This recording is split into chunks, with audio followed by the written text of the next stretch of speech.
கத்திரி நாமத்துக்கு மகிமை உண்டாகட்டும். கர்த்தராகிய இயேசு கிறிஸ்து நாமத்துல நான் உங்களை வாழ்த்துறேன்.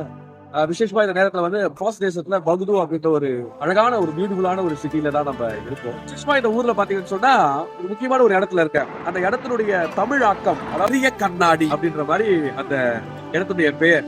அந்த என்ன ஸ்பெஷல் அப்படின்னு பாத்தீங்கன்னு சொன்னா, இப்ப நம்ம பார்க்க போற இந்த பில்டிங்ல 2 பில்டிங்கும் இங்க இருக்கிற தண்ணீர்ல என்ன ஆகும்னா பிரதிபலிக்கும். இதை பார்த்துட்டு இருக்கும்போது ஆச்சரியத்தோட எல்லாரும் போட்டோ எல்லாம் எடுத்து கொண்டுட்டாங்க. இப்ப எனக்கு பார்த்து ஒரு சின்ன இருந்தது என்னன்னா, இந்த பில்டிங் வந்து இந்த அழகை காட்டிலும் இந்த தண்ணீர்ல விழும்போது அது ஒரு ஆச்சரியத்தை ஏற்படுத்தும். கொடுக்கும்போது ஆவியான விதத்துல ஒரு சின்ன விஷயத்த எனக்கு சொன்னாரு. நீ இப்படியே இருந்தாலும் அழகா இருக்க, ஆனா வந்து நான் பிரதிபலிக்கும் போது நீ அதை வந்து மற்றவர்களுக்கு காண்பிக்கும் போது இன்னும் அழகாகவும் ரசிக்கிற மாதிரியும் நீ மாறுவ அப்படின்னு சொல்லுவாங்க. அதனால நம்மள ஒதுக்குறாங்க தள்ளுறாங்க அப்படின்னு யோசிக்கிறத காட்டிலும் நம்ம ஆவியானவரோடு ஆண்டவரை பிரதிபலிக்கிறவங்களா மாறினா நம்ம ரசிக்கிறவங்களா மாறிடும்.